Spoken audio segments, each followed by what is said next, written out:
नमस्कार दोस्तों, मेरा नाम अभिषेक है। आप देख रहे हैं आपका अपना चैनल सेटलमेंट टीवी। अगर अभी तक आपने चैनल को सब्सक्राइब नहीं किया तो नीचे आपको सब्सक्राइब बटन दिखाई दे रहा होगा, उसको प्रेस कर लीजिएगा। उसके बगल में एक बेल आइकन भी होता है, उसको भी प्रेस कीजिएगा, जिससे कि मैं कोई भी वीडियो डालूं सबसे पहले नोटिफिकेशन आपके पास पहुंच जाए। दोस्तों, आज की वीडियो है फ्रॉड लोन ऐप्स हैरेसमेंट के संबंध में। और इस वीडियो में आपके सबसे बड़े सवाल का जवाब है।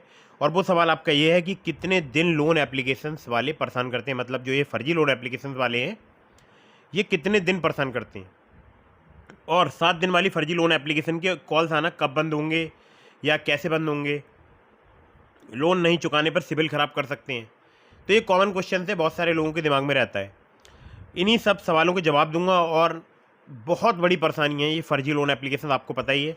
और आज की वीडियो देखने के बाद हो सकता है आपको बहुत ज़्यादा राहत महसूस हो इन फर्जी लोन एप्लीकेशन से। तो सबसे पहले समझते हैं कि कौन सी लोन एप्लीकेशन फ्रॉड होती हैं, कौन सी लोन एप्लीकेशन फर्जी होती हैं। बहुत ही संक्षेप में बताऊंगा। और ज़्यादा डिटेल में जानना चाहते हैं तो ऊपर आई बटन पर लिंक दे रहा हूँ, वो वीडियो देख लीजिएगा, उसमें मैंने ज़्यादा डिटेल में बताया है। तो दोस्तों, जिन एप्लीकेशंस का लोन सिविल में शो नहीं होता है, जिनकी कोई एनबीएफसी या बैंक नहीं होती है, ज़्यादातर ये एप्लीकेशन 7 डेज़ का लोन प्रोवाइड कराती हैं। आजकल मैं देख रहा हूँ कुछ एक आध एप्लीकेशन ऐसी भी है जो कि 15 दिन का लोन प्रोवाइड करा रही है, फर्जी लोन एप्लीकेशन, बट है वो फर्जी। अब पहचानने का तरीका क्या है, आप इनसे loan agreement letter, sanction letter की अगर डिमांड करेंगे तो ये आपको loan agreement letter, sanction letter वगैरह प्रोवाइड नहीं कराएंगे। इनका लोन आपके सिबिल में भी शो नहीं होगा। और अगर ये लोन एग्रीमेंट लेटर या सैंक्शन लेटर वगैरह प्रोवाइड कराएंगे तो उन पर किसी फर्जी एनबीएफसी का नाम लिख देंगे या किसी जेन्यून एनबीएफसी का नाम लिख देंगे उनकी बिना परमिशन के। तो ये जो लोन एप्लीकेशन होती हैं वो फर्जी होती हैं। और अक्सर देखना आप इनका, जब आप इनसे लोन अप्लाई करेंगे तो आपको आधा अमाउंट मिलेगा लगभग, या 60% के आसपास आपको अमाउंट मिलेगा। बाकी ये प्रोसेसिंग फ़ी, जीएसटी और फाइल चार्ज के नाम पर डिडक्ट कर लेते हैं। तो आपको बता दूं कि जैसे एग्जांपल के तौर पे अगर आपने 5,000 का लोन अप्लाई किया तो आपके बैंक अकाउंट में आएंगे लगभग 2 से 3,000 रुपये, इसके बीच में आएंगे पैसे। और बाकी ये पैसे जो है वो प्रोसेसिंग फ़ी, जीएसटी के नाम पर काट लेंगे, समथिंग 2-2,500 रुपये। और जब आप लोन का रीपेमेंट करेंगे 7 दिन बाद, तब ये 5,000 के ऊपर इंटरेस्ट लगा के वो आपसे पेमेंट मांगेंगे। ठीक है, अब वो हो सकता है 5100 रुपये लें, हो सकता है 5200 रुपये लें, यानी 5,200, 5,100 या 5,300, इस प्रकार से जो है आपको रीपेमेंट करना होगा। एग्जाम्पल के तौर पे ये अमाउंट मैं आपको बता रहा हूँ, ठीक है।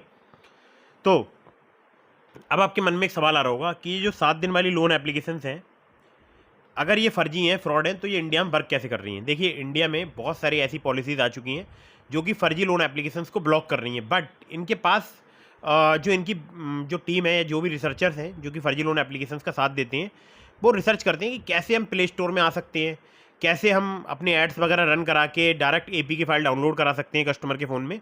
तो ये क्या करते हैं, या तो फेसबुक पर, इंस्टाग्राम पर अपने एड्स रन कराते हैं, और उन एड्स पर जब आप क्लिक करते हैं, मतलब लुभावने एड्स होते हैं, ऐसे लगता है बहुत अट्रैक्टिव एड्स होते हैं, लगता है कि तुरंत आपको लोन मिल जाएगा।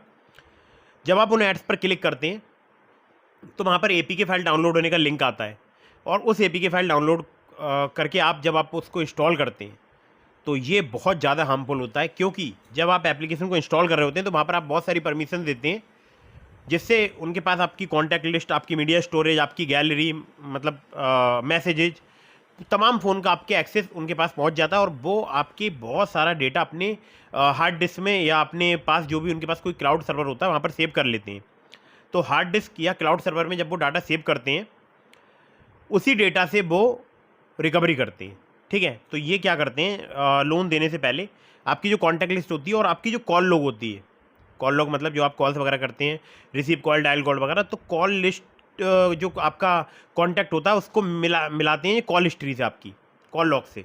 तो जब आपकी ये कॉल लॉग से मिलाते हैं वो कॉन्टैक्ट लिस्ट, और अगर उसमें इनको लगता है कि जेन्यून कॉन्टैक्ट लिस्ट है और कॉल लॉग भी जेन्यून है, मतलब उन्हीं नंबर्स पे कॉल की गई है जो कि कॉन्टैक्ट लिस्ट में सेव है, या ज़्यादातर उन नंबर्स पे कॉल की गई है जो कि कॉन्टैक्ट लिस्ट में सेव है, तब ये देखते हैं कि हाँ, जो बंदा है, बोरोवर है, वो जेन्यून है, ट्रस्टेड है। क्योंकि इनको भी लूटना स्टार्ट कर दिया लोगों ने, फर्जी कॉन्टैक्ट लिस्ट बना दी, फर्जी जो है कॉन्टैक्ट लिस्ट बनाकर इनसे पैसे निकाल लिए और इनको लूट लिया।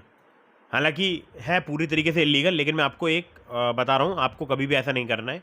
किसी भी फ्रॉड लोन एप्लीकेशन को आपको इंस्टॉल नहीं करना है। दूसरी बात, प्ले स्टोर में भी बहुत सारी लोन एप्लीकेशन आ चुकी है, बहुत सारी लूप होल ढूंढ कर आ जाती हैं, पता नहीं कैसे आ जाती हैं, पता नहीं। कभी कैलकुलेटर के नाम से आ जाती हैं, मतलब अपने नाम के आगे कैलकुलेटर लगा लेती हैं। कभी क्रेडिट असेसमेंट करके, क्रेडिट ट्रैकर्स करके, मतलब अपने आप को ऐसा शो करते हैं कि आपका जो है क्रेडिट मैनेजमेंट करते हैं, मतलब जो भी आपका लोन वगैरह चल रहा होता है, जो भी आप खर्चे वगैरह करते हैं, उसको मैनेजमेंट करने के लिए एप्लीकेशन है, लेकिन वास्तविक में वो एक लोन एप्लीकेशन होती है। तो प्ले स्टोर में जो गूगल का प्ले स्टोर है, तो जो प्ले स्टोर है वो भी कंफ्यूज हो जाता है कि ये क्रेडिट असेसमेंट है या क्रेडिट मैनेजर है या ये लोन एप्लीकेशन है। तो इस प्रकार से ये लोग लूप होल ढूंढ के प्ले स्टोर के अंदर आ जाते हैं और लोगों से बहुत ज़्यादा जो है ये अवैध वसूली करते हैं, ठगी करते हैं। अगर 2000 का लोन लेंगे तो मतलब अगर आपको ये 2000 का लोन प्रोवाइड कराएंगे तो 4000 5000 रुपये वसूल करेंगे, जैसे मैंने आपको बताया था वीडियो की स्टार्टिंग में। तो अब जो मेन क्वेश्चन है वो ये है कि कितने दिन परेशान करते हैं। तो देखिए, इनके परेशान करने का कोई टाइम पीरियड नहीं है, इनसे बचने का टाइम पीरियड मैं आपको जरूर दे सकता हूँ। मैक्सिमम बता रहा हूँ आपको, 1 से 2 दिन में आप इनके पूरे जाल से बाहर निकल सकते हैं। सिर्फ आपको दृढ़ निश्चय करना होगा। अब दृढ़ निश्चय क्या करना होगा ये मैं आपको आगे बताऊँगा। पहले मैं आपके जो सवाल है, जैसे मैंने आपको बताया कितने दिन परेशान करते हैं, तो मैक्सिमम आपको 1 डेढ़ महीने परेशान कर सकते हैं, बहुत ज़्यादा। अगर आपने जो उपाय मैं आपको बताऊंगा अगर आपने वो फॉलो नहीं किया तो ठीक है। अगर आपने वो फॉलो कर लिया तो 1-2 दिन में ही आप टेंशन से बाहर हो जाएंगे। वो आगे मैं आपको बताऊंगा क्या उपाय करना है। और लोन नहीं चुकाने पे क्या सिविल खराब कर सकते हैं? तो देखिए, ना तो कोई इनकी एनबीएफसी है ना इनकी कोई बैंक है, तो सिविल खराब करने का तो सवाल ही पैदा नहीं होता है। ठीक है, अब सवाल आता है कि 7 दिन वाली फर्जी लोन एप्लीकेशन से जो कॉल आती हैं वो कैसे बंद करें। तो उसका तो उपाय है ही इस वीडियो में, जो मैं आपको सोल्यूशन दूंगा उसमें आपके पास कॉल्स आना बंद हो जाएंगे। हाँ, मैं आपको सच बता रहा हूँ, आपके पास कॉल्स आना बंद हो जाएंगे। आपको बहुत ही सिंपल कुछ स्टेप्स हैं, बस उनको ही फॉलो करना है। सबसे पहले आपको जाना है अपने near by cyber crime police station. जिला मुख्यालय पर होते हैं ज़्यादातर जो एसएसपी ऑफिस होते हैं वहाँ पर, या एसपी ऑफिस होते हैं वहाँ पर साइबर क्राइम पुलिस स्टेशन होते हैं। या अगर आपके ज़िले में कहीं पर साइबर क्राइम पुलिस स्टेशन स्थापित है या साइबर सेल स्थापित है, आप उनसे जाकर कांटेक्ट कर सकते हैं। वहाँ पर आप कंप्लेंट लॉन्च करा सकते हैं। या फिर अगर साइबर क्राइम पुलिस स्टेशन नहीं है, साइबर सेल नहीं है, तो आप जो भी नियर बाई पुलिस स्टेशन है, ठीक है, वहाँ पर भी जा सकते हैं, वहाँ पर भी कंप्लेंट रजिस्टर करा सकते हैं। तो कंप्लेंट आप 3 माध्यम से ही रजिस्टर करा सकते हैं। या तो आप साइबर क्राइम पुलिस स्टेशन में रजिस्टर करा दें, अगर आपके आसपास है तो बहुत अच्छी बात है। या फिर नंबर 2 आप नियर बाई पुलिस स्टेशन में रजिस्टर करा सकते हैं। नंबर 3 आप ऑनलाइन साइबर क्राइम पोर्टल में रजिस्टर करा सकते हैं। अब अगर आप नियर बाई पुलिस स्टेशन में रजिस्टर करा रहे हैं, साइबर क्राइम पुलिस स्टेशन में रजिस्टर करा रहे हैं, तो कोई आपको टेंशन लेनी नहीं है, सिर्फ वहीं पर काम हो जाएगा। लेकिन अगर आपने ऑनलाइन रजिस्टर कराई है कोई कंप्लेंट, उसका लिंक मैं आपको डिस्क्रिप्शन में दे रहा हूँ या आपको स्क्रीन पर दिख जाएगा कहीं, ठीक है, साइबर क्राइम पोर्टल की वेबसाइट, तो वहाँ पर आप रजिस्टर करा सकते हैं। तो अगर आपने ऑनलाइन मान लीजिए साइबर क्राइम पोर्टल में कंप्लेंट रजिस्टर कराई, तो वही जो कंप्लेंट आपने रजिस्टर कराई है उसकी हार्ड कॉपी प्रिंट करके आप अपने खुद के सिग्नेचर करके उस पर, और वो आपको जो भी अपॉइंटमेंट होंगे आपके इन्वेस्टिगेशन ऑफिसर उस कंप्लेंट में, उनको आपको रिसीव करानी है विदिन 72 आवर्स। तब जाकर उसमें फर्दर प्रोसीडिंग्स वगैरह स्टार्ट होती हैं। अक्सर मैंने यही देखा है। ठीक है, तो अब आपके मन में आ रहा होगा कि यार वो मुझे जाकर नियर बाई पुलिस स्टेशन में क्यों देना है? क्योंकि जो आप ऑनलाइन कंप्लेंट रजिस्टर कराएंगे वो भी आपके near by cyber crime police station में फॉरवर्ड कर दी जाएगी, और फिर आपको उसकी हार्ड कॉपी अपने सिग्नेचर करके प्रोवाइड जरूर करानी है नियर बाई पुलिस स्टेशन में। अब आपको कुछ बातों को ध्यान रखना है जब आप कंप्लेंट रजिस्टर कराएं, तो सारी बातें आप लिखवाएं जो भी आपके साथ में हो रहा है। कि जैसे मान लीजिए आपने किसी एप्लीकेशन से लोन लिया तो उसका नाम आप लिखवा सकते हैं। ठीक है, वो मोबाइल नंबर लिखवाइएगा कंप्लेंट में जिस नंबर से आपने लोन लिया है, लोन अप्लाई किया है, और ये भी लिखवाइएगा कि मुझे डर है कि ये लोग मेरे आधार कार्ड पैन कार्ड का भी मिसयूज कर सकते हैं, क्योंकि ये फ्रॉड है। ठीक है, इनकी कोई एनबीएफसी बैंक नहीं है। ये भी लिखवा दीजिएगा जब मैंने इनके कस्टमर केयर से कांटेक्ट करने की कोशिश की, एनबीएफसी इनकी जानने की कोशिश की, मैंने लोन एग्रीमेंट लेटर या सैंक्शन लेटर की डिमांड की तो इन्होंने प्रोवाइड नहीं कराया, ये बता दीजिएगा।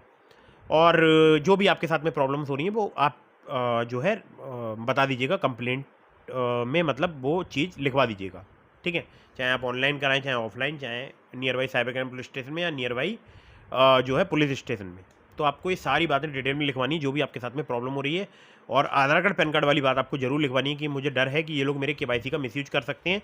मेरे डेटा का तो ये मिसयूज ऑलरेडी कर ही रहे हैं, केवाईसी का भी मिसयूज कर सकते हैं, आधार कार्ड पैन कार्ड का मिसयूज कर सकते हैं, और भविष्य में मेरे साथ में कोई बड़ा फ्रॉड हो सकता है। ठीक है, अब एक महत्वपूर्ण बात जो कि आपको विशेष ध्यान रखनी है कि आपको इनकी, आपने जब पुलिस कंप्लेंट रजिस्टर कराई तो वहाँ पर जब आप लास्ट में अपना सिग्नेचर करते हैं उसके नीचे आप अपना नाम लिखते हैं, फिर मोबाइल नंबर डालते हैं, तो वहाँ पर कोई दूसरा मोबाइल नंबर जरूर प्रोवाइड कराइएगा। देखिए, जो आपने मैटर बनाया है, मतलब महोदय निवेदन करना है कि मैंने इस लोन ऐप, मतलब इस नंबर से इस लोन ऐप पर लोन लिया था, तो वहाँ पर आप जो नंबर रजिस्टर कराएं, मतलब लिखवाएं, वो नंबर तो वही होना चाहिए जिस नंबर से आपने लोन लिया। लेकिन जब आप कंप्लेंट ख़त्म करते हैं, नीचे सिग्नेचर करते हैं और उसके नीचे आप अपना मोबाइल नंबर लिखते हैं, मतलब अपना नाम लिख के मोबाइल नंबर, पता वगैरह लिखते हैं, वहाँ पर कोई दूसरे नंबर भी प्रोवाइड कराइएगा जिससे पुलिस आपसे कांटेक्ट कर पाए।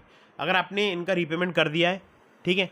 और अक्सर मैंने देखा है अगर आपने इनका रीपेमेंट किया है तो पुलिस क्या करती है, जो भी आपने ट्रांजैक्शन किया होता है उसको ब्लॉक कर देती है चैन ब्लॉकिंग सिस्टम से।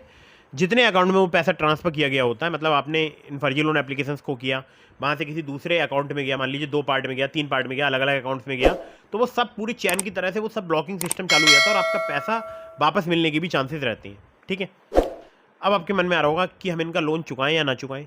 देखिए, आप इनका लोन बिल्कुल भी ना चुकाएं। अगर आपको पता चल जाए कि लोन एप्लीकेशन फ्रॉड है, फर्जी है, 7 दिन का लोन प्रोवाइड कराती है, तो आपको बहुत सतर्क हो जाना है, इनका कोई लोन नहीं चुकाना है। और अगर इनके कस्टमर केयर का कॉल आता है आपके पास, इनके किसी रिकवरी एजेंट का कॉल आता है, आप उनसे सीधे बोलें कि भाई मुझे loan agreement letter, sanction letter provide करा दो और आप अपना पेमेंट ले लो। अगर ये आपको loan agreement letter, sanction letter provide करा भी देंगे तो वो फर्जी होगा, उस पर किसी फर्जी एनबीएफसी का नाम लिखा होगा। ठीक है। और इनका लोन आपके सिविल में भी शो नहीं होगा, ध्यान रखिएगा, तो ये आपका सिविल भी खराब नहीं कर सकते हैं। ठीक है। तो उम्मीद करता हूँ आपके सारे सवालों को जवाब मिल गया होगा। अब आपने जब पुलिस कंप्लेंट रजिस्टर कराई, इसके बाद आपको क्या करना है। पुलिस कंप्लेंट तो आपने रजिस्टर करा दिया, आप बोलेंगे यार कॉल्स आना कैसे बंद हो जाएंगे, 1-2 दिन में कॉल्स तो आते रहेंगे ना। आपको करना है अपना नंबर स्विच ऑफ, जिस नंबर से आपने लोन लिया है। पुलिस कंप्लेंट रजिस्टर कराने के बाद सबसे पहला काम करना है, आपको उस कंप्लेंट की एक फ़ोटो लेनी है और वो फ़ोटो जितने भी आपके कॉन्टैक्ट हैं व्हाट्सएप पर सबके पास सेंड कर देनी है।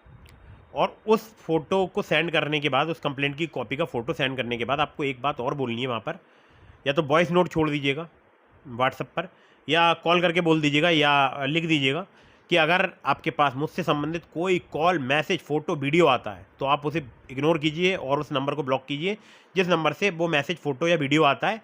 और ध्यान रखिएगा, अगर कोई मुझसे संबंधित कोई भी जानकारी आपसे जुटाना चाहता है तो आप ऐसी कोई भी जानकारी प्रोवाइड ना करें। ठीक है। सिर्फ आपको इतना मैसेज देना है। और अगर आप नहीं बताना चाहते हैं कि आपने किसी लोन एप्लीकेशन से लोन लिया है, तो आप इतना बोल दीजिएगा कि मेरे साथ एक साइबर फ्रॉड हो गया है। अगर आपके पास मुझसे संबंधित कोई भी कॉल, मैसेज आता है तो उसे इग्नोर कीजिए, ब्लॉक कीजिए। ठीक है। बस इतना आपको बोलना है।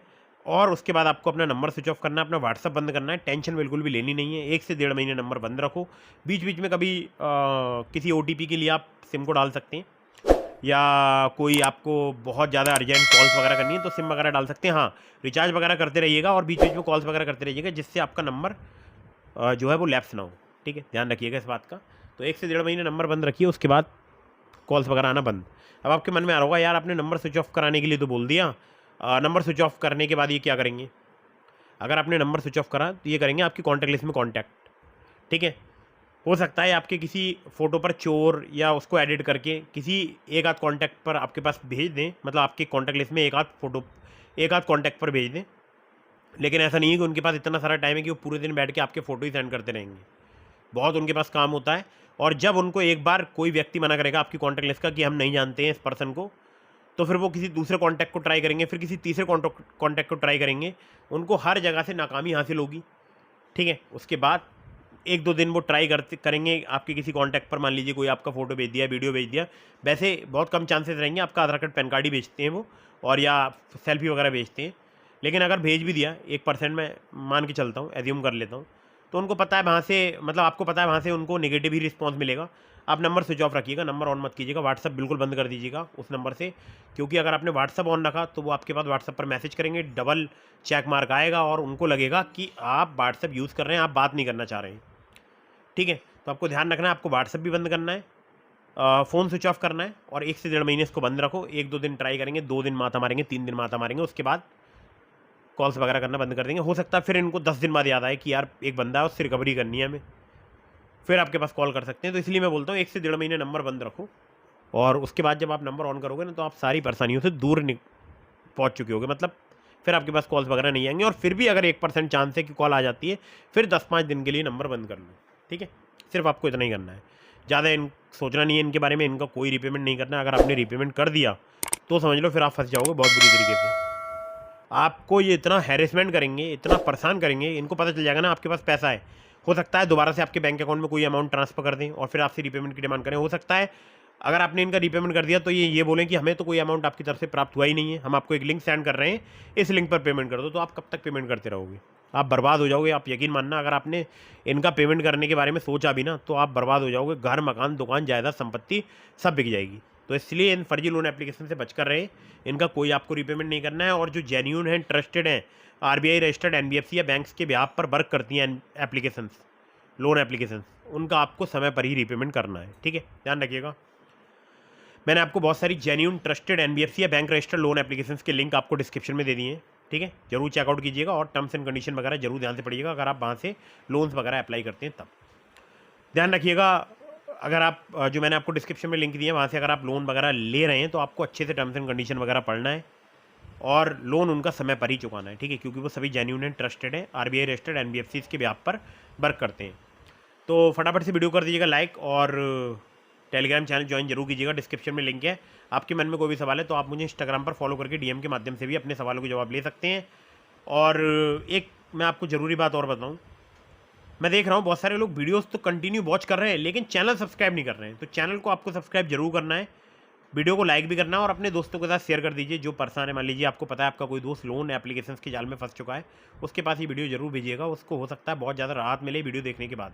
और जो मैंने आपको बताया अगर आपने वो फॉलो कर लिया तो आप यकीन मानिएगा आप आधी टेंशनों से नहीं बल्कि 99% टेंशनों से आप दूर चले जाएंगे इन फर्जी लोन एप्लीकेशंस की। ठीक है, चलिए तो वीडियो को फटाफट से कर दीजिएगा लाइक, चैनल को कर दीजिएगा सब्सक्राइब। मिलता हूँ फिर किसी इंटरेस्टिंग वीडियो में फिर किसी इंटरेस्टिंग टॉपिक के साथ, तब तक के लिए जय हिंद, वंदे मातरम।